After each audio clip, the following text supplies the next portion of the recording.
All right. I am going to be presenting on vocational guidance for homeschooling families. And this is a topic that is near and dear to my heart because my wife and I chose to homeschool our children for really the entirety of their education. So I'm excited to present on this topic. So let's talk about some potential issues that might be facing a homeschooling family. Well, I guess before we have that conversation, we need to talk about whether to homeschool or not to homeschool. And that's really the first question that any family is going to be facing if they're feeling like that's a decision that's in front of them. So should we or shouldn't we? And I really do feel like that is connected to a vocational conversation because it will require vocational sacrifices for parents and it will have vocational implications for the children as they move on through their education. So let's talk about this a little bit. Give you a little background on homeschooling. Let's see. In the state of Oregon, there's a lot of freedom to educate your children in the way that you see fit. Families are given that freedom to choose the academic path that works best for their children. And it's worth noting that homeschooling rates increased 63% during the pandemic. Of course they did. There were stay-at-home orders, and most families had to find a way to make a homeschooling option work for them. So 63% during that time, that was a massive spike. But the really interesting fact that comes along with that is that that number only dropped by 17% the following school year. So many families who were forced into it actually stayed with it. And I think that speaks to more than just what was happening with the pandemic. And I think that this trend will probably continue. Gallup polls indicate that as of August 2023, only 8% of those polled were completely satisfied with their child's education, while 63% reported being either somewhat dissatisfied or completely dissatisfied with their child's education. Well, once you've made that decision, and if those numbers might indicate something for you, saying, I'm in that camp that's saying I'm not satisfied with my child's education, I want to make some decisions. Let's talk about some options that are in front of you. And that's independent homeschooling versus being in an online charter school. So independent homeschooling allows families to educate their children in the way that they see fit. This is a decision that's made and saying we're trying to branch away from that public school system, right? At a minimum, students will be required to participate in in-state testing in grades 3, 5, 8, and 10. And that's really where the maximum requirement is for those independent families, making sure that they're hitting some marks in that state testing time. So this choice requires homeschooling families to register with their local education service district as soon as their student is 7 years old. And that's true whether you're going to independently homeschool or not. You do need to work with your local or your education service district. And there are actually a lot of options to help with that. The other option is the online charter school. So online charter schools provide the means for a child to stay within the public school system, but be schooled at home. And we'll talk about charter schools more extensively because that's the decision that our family has made for our kids. But let's just talk about the population. Who is it that's even thinking about homeschooling their families? It's going to be families with kids in kindergarten to 12th grade. That's kind of a basic one.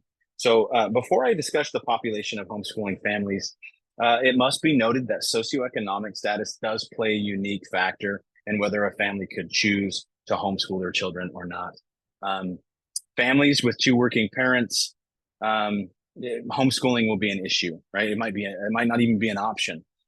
Though I do think that there are some clever workarounds that can accommodate working families. And that might look like working from home, which would require a massive vocational shift, or an online charter school for older children who are able to stay home alone. So mom and dad can still go to work. An older child just chooses to be at home and work through the online charter school, which provides teachers and tutors and extracurricular activities and that kind of thing. It may not be an ideal situation, but I do know some families that have decided to do it that way and have found some success. I think it's also worth noting that homeschooling demographics have seen significant changes in recent years. The stay-at-home orders and mandatory homeschooling really made a lot of shifts, kind of seismic shifts around the entire country. But according to data gathered from the U.S. Census Bureau, the percentage of Black and Hispanic families choosing to homeschool their children has really increased as well. So we're seeing homeschooling moving not just in maybe more traditional lanes, but we're also seeing across socioeconomic status and racial boundaries, a movement towards making some shifts in education, and that includes homeschooling. Well, as we talk about who's doing this, I want to talk about what's going to be what's required for this population.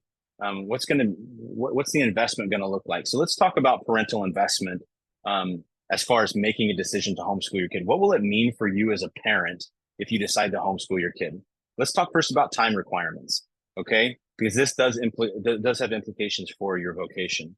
As emphasized before, there's a lot of freedom to choose the time requirements for your family as far as making homeschooling fit your personal lifestyle. And I think that actually really works well from grades 1 through 5.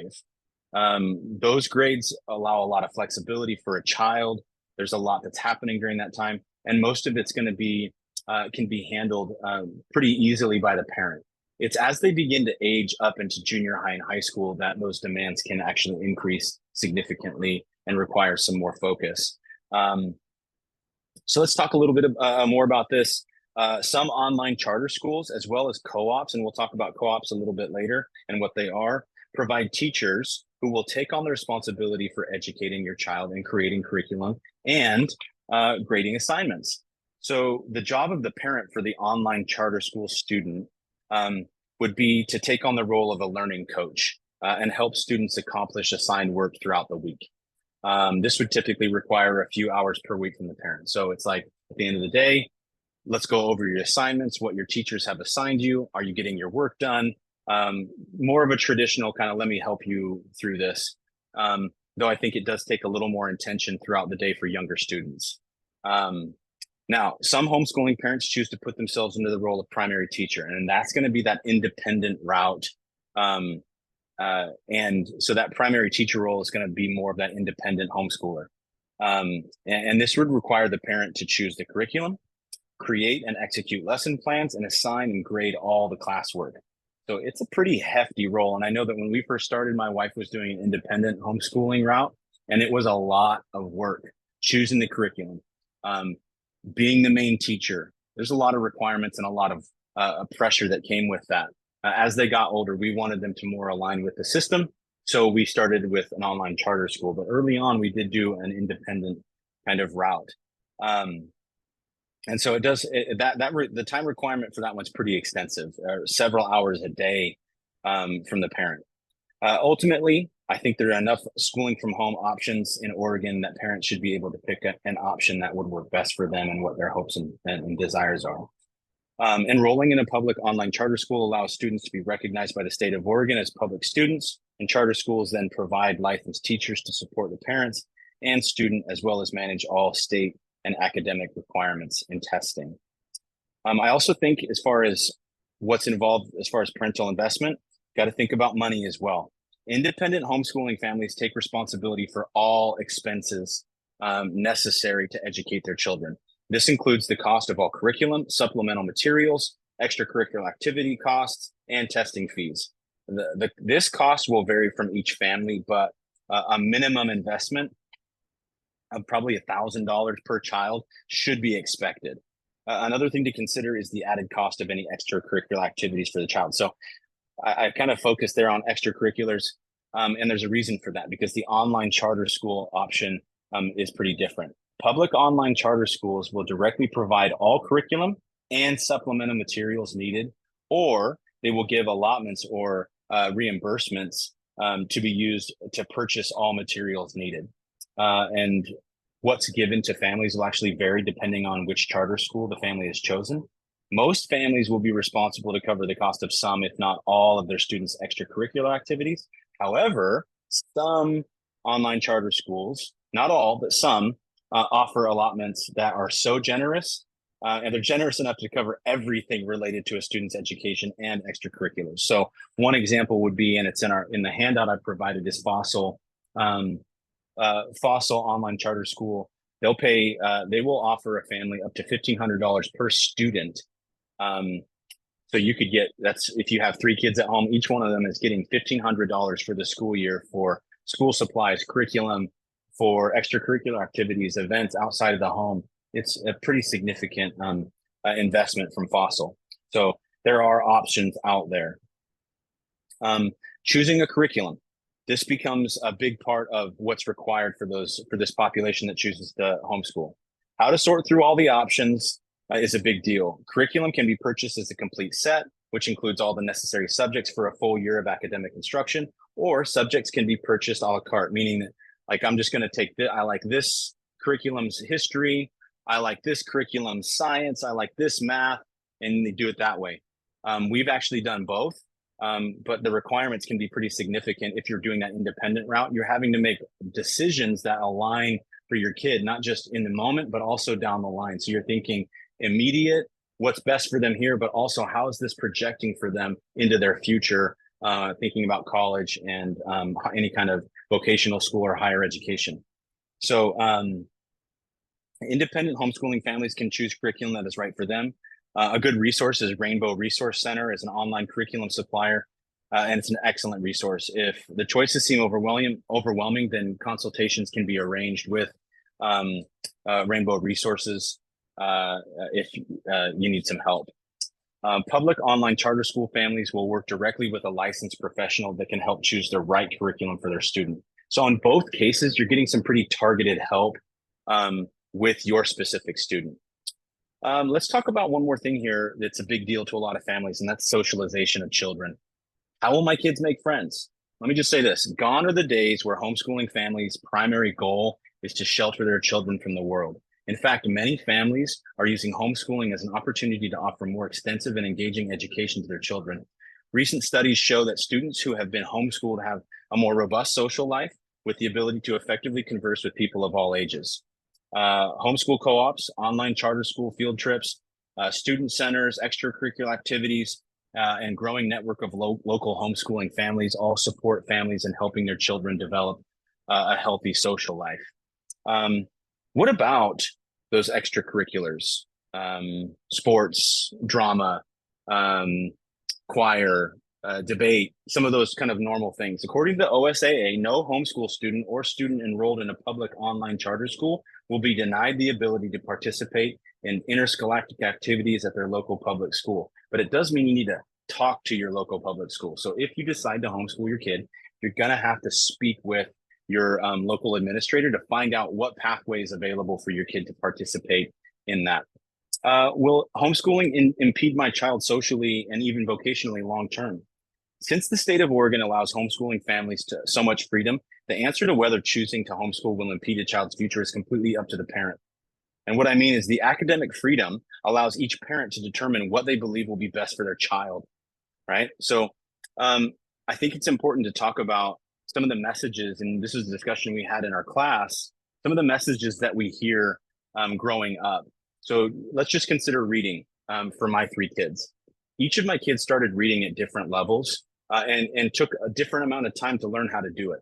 But none of them had the stigma that can be assigned when it said, maybe you're not reaching the class median, so you're going to be put in a remedial group, or you're excelling, so you're going to move past that group, right? Our kids just learned at the pace that they were learning, and there wasn't the stigma involved with it being considered exceptional or not up to snuff. So I think that you can actually really provide something special for your kids if you choose to do this route. High school students who are homeschooled can work with their parent to create an academic plan that reflects their long-term goals. If a student would like to attend a four-year university, they can complete 1 to 2 years of community college before they even graduate high school. If a student is interested in a trade, the flexible schedule that they have at home, because they've determined what that looks like, might allow them to participate in an internship while still in high school. My son, for example, he usually finishes his school day around noon to 1:30 in the afternoon. And that leaves the rest of his afternoon to either work at a job, which he does, get ready for a sports practice, which he also does, or even do an internship when the time comes. So homeschooling students, a lot of times there's a question about whether or not they'll be able to attend college. Homeschooling students are just as capable of going to college as any other student. In fact, some even feel more prepared. Public online charter schools offer students with career and college counseling, or provide students with career and college counseling, as well as offering opportunities for students to learn or to earn college credit while in high school. Baker Charter School is who we are with right now, and Baker Early College is where my students or my children at home who are also students are working right now. And many popular universities are now recognizing that online charter school students have been able to complete 2-year transfer degrees while in high school and actually assist them in making the transition to a 4-year university. And it makes it very smooth. And that's actually something we've learned with George Fox University. So as we keep working down here on the handout, activities and programs, let's talk a little bit about co-ops. I'm going to share my screen. Stop sharing that. Let's see. And I have a little handout here. Here's the co-ops, all right, that are available in Lane County. We've got Navigators, which is the one that my family is a part of, For His Glory, Roundtable Homeschool Collective. Here's the links to each of those. A homeschool co-op is a group of parents who gather to collectively teach courses, and these courses can range from typical school subjects to electives and athletics, and many times the teachers in the groups are other homeschooling mothers or fathers or community members. Let me just tell you a little bit about Navigators, the one that we're a part of. This co-op meets from 9 a.m. to noon every Friday during the school year, and parents contribute to the mission of the group by teaching classes, leading events, or organizing field trips. Students that are 6th to 12th grade have the opportunity to attend dances. There's a prom that happens for the kids. They can be in plays. They go on an annual adventure weekend where they get to enjoy a 3-day chaperone retreat. And I've got some of the options that are included with some of these others as well. But here's what I'll say about homeschooling as a vocational choice for your family. It requires intention for students and intention for parents. So really that becomes the determining factor. Deciding whether or not you're going to homeschool, it doesn't mean it's going to hold your kid back. It may actually propel your kid forward. But you do have to decide whether or not your family is ready to make that kind of investment. And that's an important decision to make. All right.